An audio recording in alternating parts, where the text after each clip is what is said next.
ਇਹ ਜਿਹੜਾ ਪੱਖਾ ਹੈ, ਇਹ ਜਿਹੜਾ ਪੱਖਾ ਮਿੱਟੀ ਦੇ ਤੇਲ ਤੇ ਚੱਲਦਾ, ਇਹ ਕੋਈ 150 ਸਾਲ ਪੁਰਾਣਾ ਹੈ, ਮੇਡ ਇਨ ਇੰਗਲੈਂਡ ਹੈ।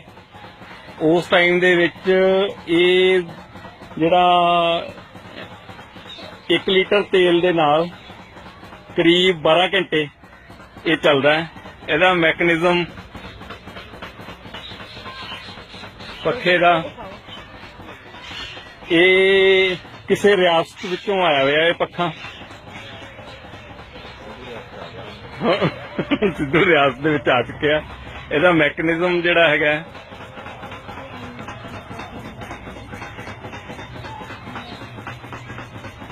ਇਹਦੇ ਥੱਲੇ ਲੈਂਪ ਲੱਗਿਆ, ਲੈਂਪ ਦੇ ਵਿੱਚ ਤੇਲ ਪਾਉਂਦਾ, ਉਹਦੇ ਨਾਲ ਸਾਰਾ ਇਹ ਚੱਲਦਾ।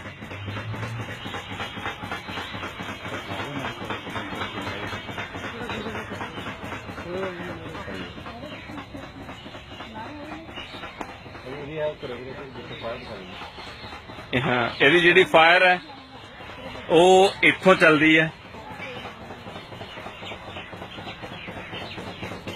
ਉਹਦੇ ਲੈਂਪ ਦੀ ਜਿਹੜੀ ਲਾਈਟ ਜਾ ਰਹੀ ਹੈ ਉੱਤੇ, ਉਹਦੇ ਵਿੱਚੋਂ ਗਰਮ ਹੋ ਕੇ ਅੱਗੇ ਚੱਲਦਾ।